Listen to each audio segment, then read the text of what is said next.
이어른 교수님은 변화하는 세상을 개미 사회와 금이 사회로 설명합니다. 개미는 땅을 기어다니며 평면 이동을 하지만 금이는 공중에 매어달려서 공간 이동을 합니다. 그래서 두 곤충은 매우 다른 생각을 가지고 살아갑니다. 개미는 분업 체제로 조직되어 있어서 집단적으로 움직입니다. 그래서 개미에게 무리를 벗어난다는 것은 곧 죽음을 뜻했습니다. 그래서 21세기 이전의 세상은 개미처럼 무리를 벗어나는 것에 대해 두려움과 공포를 느꼈습니다. 그런데 이제 세상은 정말 많이 달라져서 로빈슨 크루소처럼 무리에서 떨어져 혼자서도 무인도를 개척할 줄 아는 사람들이 더 존중받는 세상이 되었습니다. 그래서 등장한 것이 바로 금이 사회입니다. 우리가 잘 알고 있는 것처럼 인터넷의 WWW는 월드와이드 웹의 약으로 세계에 널리 깔린 거미줄이라는 뜻입니다. 오늘 이 시대는 지구상에 널리 펼쳐져 있는 거대한 은빛 거미줄 위에서 살아가는 세상이 된 것입니다. 개미 시대에서 거미 시대로 변했다는 거예요. 글로벌 사회에서는 거미처럼 각자 자신의 네트워크를 갖고서 자기의 생존 전략을 고민하며 홀로 살아야만 합니다. 그러다 보니까 우리는 홀로 사는 거미로 거미줄을 치고 우리가 중심이 되어서 세상 속에 살게 된 것입니다. 화면에 비치는 거미줄을 한번 보십시오. 거미가 거미줄을 치는데 거미는 항상 그 중앙에 자리 잡습니다. 항상 자신이 정중앙이라는 거예요. 현대사의 인간은 거미처럼 언제나 자신이 정중앙이길 원합니다. 그런데 자신이 정중앙의 자리에 자리 잡고 사는 것이 정말 행복한가 하는 것입니다. 중앙에 자리 잡았으면 행복해야 될 것 같잖아요. 그런데 정말 행복한가? 그렇지 않다는데 문제가 있습니다. 자신의 능력으로, 자신의 지식으로, 또 자신의 경험으로 살아가고자 발버둥 치지만 되돌아오는 것은 불안과 초조, 염려, 걱정, 근심이더라는 겁니다. 그래서 이 시대를 살아가는 적지 않은 사람들이 이런 불안, 초조, 걱정, 근심으로 인해 두려움을 느끼고 그것이 심각해져서 우울증을 앓게 되더라는 겁니다. 우울증은 자신의 감정을 조절하고 억제할 수 없는 무서운 폭발력을 가지고 있습니다. 여러분, 이런 우울증 증상으로 자살하는 사람의 숫자가 하루에 몇 명쯤 될 것 같습니까? 정말 안타까운 일인데요. 이 땅이 우리와 더불어 살아가는 우리 가족들이, 우리 직장 동료들이, 우리 친구들이, 정말 우리가 가장 가까이 있는 사람들일 수 있는 그들이 2018년 통계에 의하면 10만 명당 하루에 26.9명이 자살하고 있다고 합니다. OECD 국가 중에 1위라고 합니다. 자살자 중 다른 이유를 가진 이들도 물론 있겠지만 적지 않은 경우에 자신이 자신의 삶 정중앙에 자리 잡고서 정말 잘 살아보려고 발버둥 치다가 그게 잘 안 되어서 불안, 초조, 염려, 걱정, 근심에 사로잡혀 결국 그런 선택을 하게 된다는 것입니다. 그러면 어떻게 될 것인가? 이게 시대 상황인데 모두가 그렇게 사는데 나도 거미사의 일원으로 그렇게 그냥 살다가 세상을 마치면 되지 이렇게 살 것인가? 이건 아니잖아요. 그런데 참 감사하게도 이 자리에 함께한 우리들은 이 세상이 거미사의 일원으로 살아야만 살 수밖에 없는 환경과 상황이라 하더라도 우리는 그 문제의 수렁에 빠지지 않고 그것을 능히 극복하고 행복하게 살 수 있는 그 길을 잘 안다는 거예요. 여러분, 어떻게 살아야 되죠? 어떻게 사는지 우리가 잘 알고 있잖아요. 분명히 우리는 거미사회의 일원이지만은 우리 생의 중심에 내가 자리 잡지 않고 우리 주님이 자리 잡으시게 하는 겁니다. 여러분, 이런 믿음의 삶으로 예수님을 우리 마음의 중심에 자리 잡고 하고 그렇게 살게 되면 이 금이사의 이른으로 살면 이것을 능히 극복하고 살 것은 틀림없는 것 같은데, 근데 이렇게 잘 살지 않는다는 거예요. 이 모르는 것이 아닌데 잘 알고 있는데도요, 참 우리 자존심이, 우리 욕심이 정중앙의 자리는 이건 내 자리라는 거예요. 정중앙의 자리에 내가 자리 잡고 있을 때 좀 폼도 나고 멋져 보이기 때문에 그 자리를 주님께 양보하지 않으려고 해요. 왜 우리가 때때로 예수를 밀쳐내고 정중앙에 내가 자리 잡고 살고 싶어 하는가? 이유는요, 다른 것 아닙니다. 예수님의 은혜와 사랑을 내가 체험했어요. 누리며 살았어요. 그런데 어느 날 어느 순간부터 그 예수님의 사랑, 은혜가 내게 시들시들해졌어요. 예수님의 은혜와 사랑이 이제 너무 익숙해져서 내 삶에 별로 감동이 없어지게 되었다는 거예요. 왜 우리에게 예수님의 그 은혜와 사랑이 시들시들해지고 별로 감동이 없게 되었는가? 이건 다른 이유가 아닙니다. 예수님의 그 은혜와 사랑의 깊이와 높이와 너비와 길이를 거의 잊어가고 있다는 겁니다. 예수님 은혜와 사랑은 여전히 변함이 없는데 익숙해진다는 그 빌미로 그 사랑을 내가 외면하고 모른 척하고 전혀 다른 색깔로 덧입히고 내가 살다 보니까 그 사랑, 그 은혜가 내게 별로 감동이 없는 거예요. 내게 익숙해진 다른 것에 맛을 들여서 우리는 감동 없이 그냥 믿는 자란 이름만으로 우리가 살고 있을 수 있다는 겁니다. 그래서 하나님께서는 오늘 이 아침에 우리를 부르시고 우리가 너무나 잘 알고 있는 삭개오의 이야기를 통해서 다시 한 번 더 우리를 일깨워 주시고 우리를 주의 은혜와 사랑의 품 안에서 살기를 원하십니다. 1절 말씀 보면 예수께서 여리고로 들어가 지나가시더라라고 말씀하고 있습니다. 이 말씀은 예수께서 여리고 도성으로 들어가셨다, 그리고 여리고 도성을 가로질러 가셨다라고 말씀하시는 겁니다. 왜 예수께서 여리고 도성으로 들어가셨고 또 그 도성을 가로질러 가셨는가? 사실 예수님의 이 행적은 예사로운 행적이 아닙니다.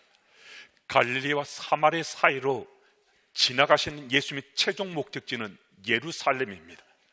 지금 예수께서는 인류의 죄를 대속하시고자 십자가 위에서 죽으시기 위해서 지금 예루살렘을 향해서 나아가고 계십니다. 그런 예수께서 여리고 도성으로 들어가셨고 또 그 도성을 가로질러 가셨는데 그럴 이유가 전혀 없었습니다.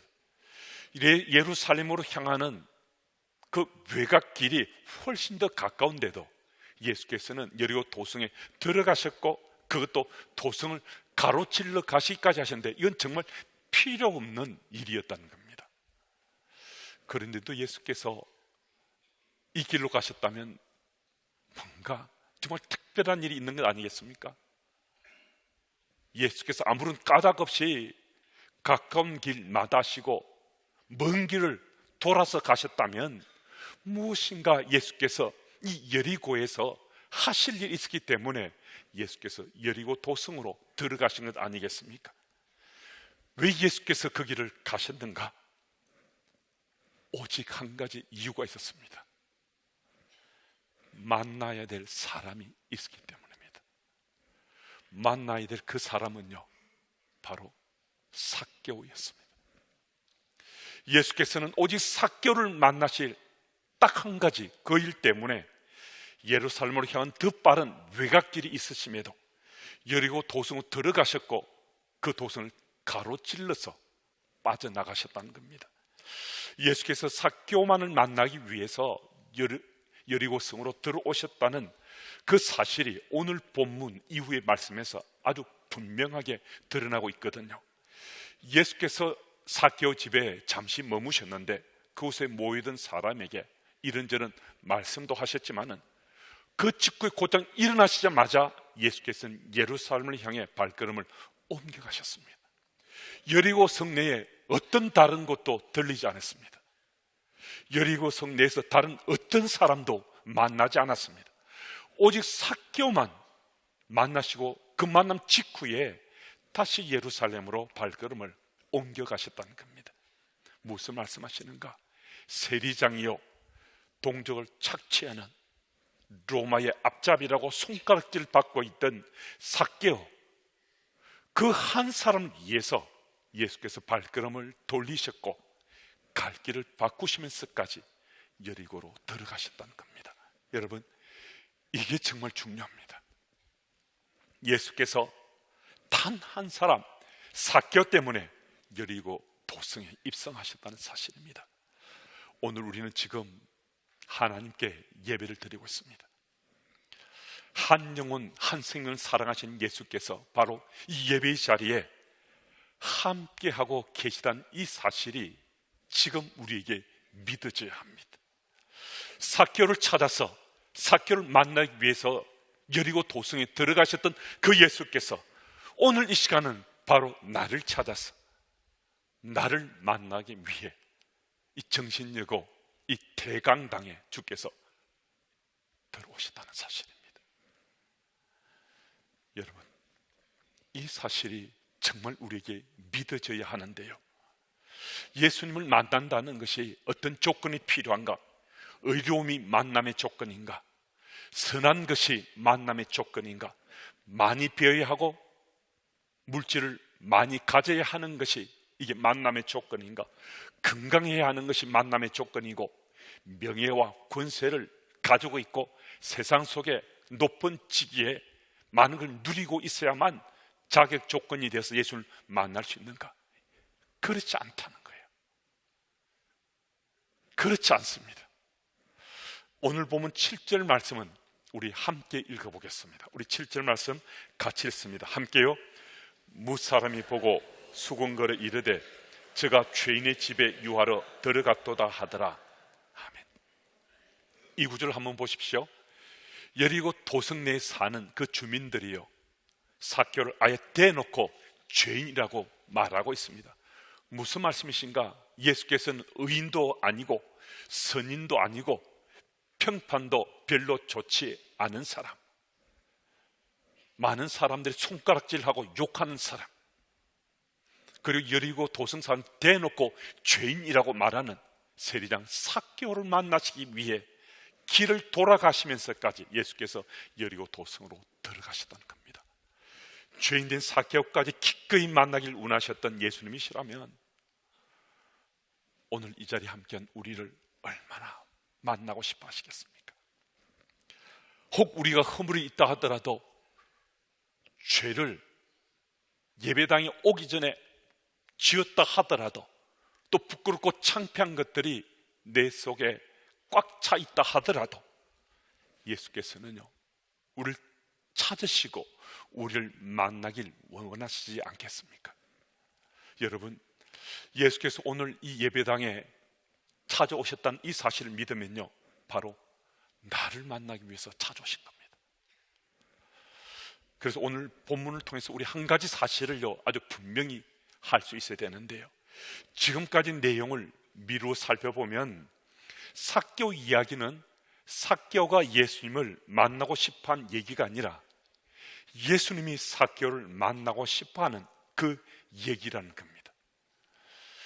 예수님이 여리고성으로 들어오기 전에는 삭개오가 예수님을 만나고 싶어했다는 얘기는 어느 구절에도 기록되어 있지 않습니다. 삭개오는 3절 말씀처럼 예수께서 어떤 사람인가 보고자 하여, 또 4절 말씀처럼 앞으로 달려가 보기 위하여 돌무화과 나무 위에 올라가니, 무슨 말씀이신가? 삭개오는 예수님 여리고성으로 들어오셨다는 그 사실을 듣고서 그 예수님 한번 만났으면 좋겠다, 한번 보았으면 좋겠다, 이런 생각을 가졌다는 거거든요. 그런데 예수께서는요, 이 여리고 도성으로 먼 길을 돌아서 이곳에 들어온 게 전혀 생각도 없고 만남에 대한 열망도 없는 바로 그 삭개오, 그 삭개오를 만나시려고 길을 돌아서 이 여리고 도성으로 들어오셨다는 겁니다. 정말 놀라운 일이죠. 굉장한 일이잖아요. 이 삭개오 입장에서는요, 기적 같은 일이 일어난 거거든요. 여러분, 이 정말 놀라운 일, 굉장한 일, 기적 같은 일이 바로 오늘 이 자리에서 일어날 수 있습니다. 예수께서 다른 누군가가 아니라 바로 나를 위해서, 나를 만나시려고 오늘 이 예배의 자리에 주께서 함께 하셨다는 이 사실, 이 사실 우리에게 정말 믿어져야 됩니다. 우리 가운데 예수님 이야기를 좀 들었어요. 그리고 예수님이 누구신지 반복해서 듣다 보니까 좀 알고 싶은 마음이 생겨서, 또 예수님을 한번 내가 만나봐야지 하는 마음으로 오늘 이 예배의 자리에 함께 하신 분이 계실 수 있습니다. 이전에는 정말 깊이 예수님과 소통하고 교제하며 살았는데 어느 순간 예수님과 거리가 너무 멀어졌어요. 영적 침체기를 겪게 되었어요. 그래서 가슴을 치면서 정말 다시 돌아가고 싶다고, 정말 회복하고 싶다고 마음에 소망 가지고 오늘 이 예배 자리에 함께 하신 분도 계실 수 있습니다. 여러분, 이것 아십니까? 우리가 예수님을 알길 원하는 그 마음보다 예수님께서 훨씬 더 우리를 알고 싶어 하신다는 거예요. 우리가 예수님을 만나고 싶어하는 그 마음보다 훨씬 더 예수께서 우리를 만나길 원하신다는 거예요. 예수께서 오늘 이 예배당에 함께하고 계신다는 이 사실이 믿어지면 예수께서는 왜 이 예배당에 함께하고 계실까? 왜 예수께서 이 예배당에 함께하고 계시겠는가? 바로 나를 만나기 위해서입니다. 내 삶에, 내 인생이 새롭게 열려질 수 있도록 주께서 내 손길 맞잡고 내 삶을 인도하시려고 주님께서 바로 이 시간, 이 장소, 바로 이 예배의 자리에 주께서 참석하신 겁니다. 여러분, 나 때문에 오늘 이 예배가 있고, 나 때문에 오늘 우리 시온 찬양대에 찬양함이 드려졌고, 나 때문에 오늘 이 예배의 설교가 있다는 이 사실이 내게 믿어지면요, 우리 삶은 정말 달라질 수 있습니다. 이 사실이 믿어진다는 것은 예수께서 바로 나를 위해서 이 예배의 자리에 함께 하셨다는 그 사실이 믿어지기 때문입니다. 여러분, 오늘도 정말 주님께서 나를 사랑하셔서 오늘 이 예배의 자리에 함께 하실 뿐만 아니라 나를 부르신 거죠. 나를 다른 곳에 가지 못하도록 내 손 붙잡으셔서 마치 나를 이곳에 이끌어 오신 것처럼 나를 초대하신 거거든요. 그 사실을 믿으시고 정말 나를 만나러 오늘 이 자리에 주께서 오셨다라는 이 사실이 내 마음속에 다시 한번 더 일깨움 되어서 정말 주님께서 나를 그리스도인으로 세상 속에 하나님 나라 백성으로 살게 하시는 하나님의 그 본심을 속마음을 알고서 믿는 자로 세상 속에 충실히 살아가시는 여러분과 제가 다 됐으면 정말 좋겠습니다. 우리 8절 말씀 제가 읽습니다. 삭개오가 서서 주께 여짜오되 주여 보시옵소서, 내 소유의 절반을 가난한 자들에게 주겠사오며 만일 누구의 것을 속여 빼앗은 일이 있으면 내 갑절이나 갚겠나이다. 아멘. 이 8절 앞뒤 구절을 살펴보아도요, 오늘 본문 전체를 살펴보아도 삭개오를 만나신 예수께서 삭개오 집에 들어가셔서 삭개오에게 무엇을 하라 명하신 내용은 전혀 보여지지 않습니다. 예수께서 삭개오 집에 들어가셔서 삭개오에게 너 이제 착한 사람이 되어라, 가난한 사람을 돌봐라, 내 재산을 나눠주어라, 그리고 너가 혹시 남의 것을 속였으면 내 갑절이나 그 배상해 주어라, 이런 말씀을 하셨는가? 그렇지 않습니다. 예수께서는요, 단 한마디, 한 말씀도요 삭개오에게 이것 하라 저것 하라 명하지 않으셨습니다. 예수께서 삭개오의 집에 머무시는 그 현장에 주변에 있는 사람들도 놀라고요, 예수께서도 정말 놀랄 만한 그 얘기를 삭개오가 한 거거든요. 조롱과 모멸 섞인 손가락질을 당하면서 그냥 소망이 있다면 재산을 축적하는 게 이게 삭개오의 전부였습니다. 누가 뭐라 하든, 누가 욕하든, 나를 무시하든, 손가락질을 하든 이게 상관없다는 거예요. 물질이 최고예요. 돈이 최고예요. 그래서 물질을 축적하고 쌓았습니다. 그게 자신의 재산이에요. 그런데 그 재산의 절반을 가난한 사람들에게 나눠주겠대요. 또 혹시 다른 사람 것을 내가 속인 것이 있으면 네 갑절이나 내가 마치 변상하듯이 그들에게 돌려주겠다라고 말하고 있습니다. 여러분, 이게 무슨 말입니까? 자신의 전 재산을 나눠주겠다는 거거든요. 자기 재산의 절반을 가난한 사람이 준다고 했잖아요. 지금 이 삭개오가 가진 이 재산은요, 동족들의 이런저런 것들 속에서 사실 뺏은 게 정말 많을 수 있습니다. 그런데 4배를 갚아준다, 다 준다는 거죠. 자기 재산 전부를 다 사람들에게, 가난한 사람들에게, 자기에게 손해를 입은 자에게 다 나눠준다는 겁니다. 어떻게 이런 삭개오의 결정이 가능했는가? 여러분, 예수님을 만났습니다. 예수님과 시선이 부딪혔는데요, 예수께서 놀랍게도 자기 이름을 불러주셨어요. 예수께서 자신의 이름을 불러주셨을 때요, 삭개오에게 믿어지는 거 있었습니다. 아, 예수께서 내 이름을 불러주시네. 예수께서 나를 만나시려 바로 이곳에 들어오셨네. 이 사실이 삭개오에게 믿어졌습니다. 여러분, 이 사실이 믿어졌을 때 놀랍게도 삭개오의 생의 가치관이 바뀌게 된 겁니다. 정말 기적 같은 일이 일어나게 된 겁니다. 물질을 소유하는 것에서 영원한 생명을 소유하는 것으로 그의 생의 최고의 가치가 바뀌게 된 것입니다. 여러분, 오늘 이 예배의 자리에 처음으로 참석하신 분이 계실 수도 있고요, 영적 침체기를 겪고 있는 분이 계실 수도 있고, 또 신앙의 자리가 하루하루 즐겁고 정말 행복한 믿음의 삶을 지금 살고 계신 분이 계실 수도 있습니다. 여러분, 오늘 주님께서는요, 누구를 가리지 않고 주께서 바로 내 이름을 불러주십니다. 이 자리에 함께 하신 우리 이름을 불러주십니다. 그 이름이 불려진다는 것은 주께서 내 인생의 핵심 가치를 바꾸라는 주의 음성으로 우리에게 지금 들려지고 있다는 겁니다. 내가 세상 속에서 살아가면서 이게 내 인생의 가치 기준이야, 난 이것을 최고의 가치관으로 세상 속에 나 잘 살고 있어 하는데 주께서 이 말씀 가지고 나를 찔러주시는 거예요. 그 가치관을 사는 게 바른가? 그렇게 사는 게 정말 행복한가? 그렇게 사는 것이 주님께서 기뻐하실 것인가? 우리에게 다시 한 번 더 주께서 묻게 하시는 거예요.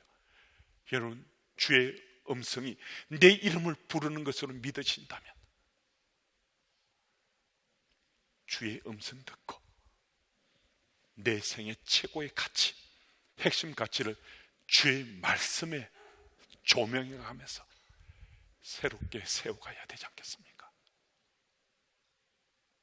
정말 바뀌어야 된다면 바꾸어야 되고, 조금 수정 보완해야 된다면 수정 보완해서 주께서 기뻐하시는 내 음성을, 내 이름을 불러주시는 그 음성 듣고 내 삶에 정말 새로운 지경이 열려질 수 있어야 되지 않겠습니까? 사랑하는 여러분, 삭개오의 놀랍고도 기적 같은 삶의 변화가 바로 내게도 일어날 수 있습니다. 오늘 우리 모두가 다 내 이름 불러주시는 주의 음성 듣고서 내 인생에 정말 새로운 지경이 열려지고 하나님 기뻐하시는 그리스도인의 당당한 삶을 살아가시기를 예수 이름으로 축복합니다. 하나님 아버지, 삭개오를 만나기 위해서 여리고 도성에 들어오신 예수께서 오늘 우리를 만나시러 이 예배당에 들어오셨음을 믿게 하시니 감사합니다.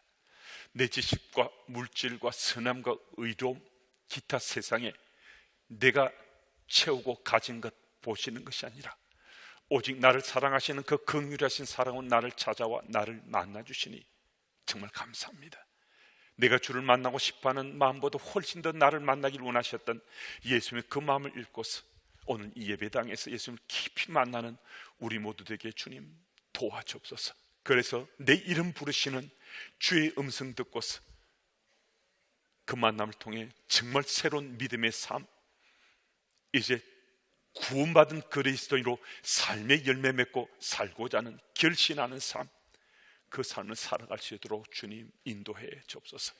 우리 모두를 정말 사랑하시는 예수님의 이름으로 기도드립니다.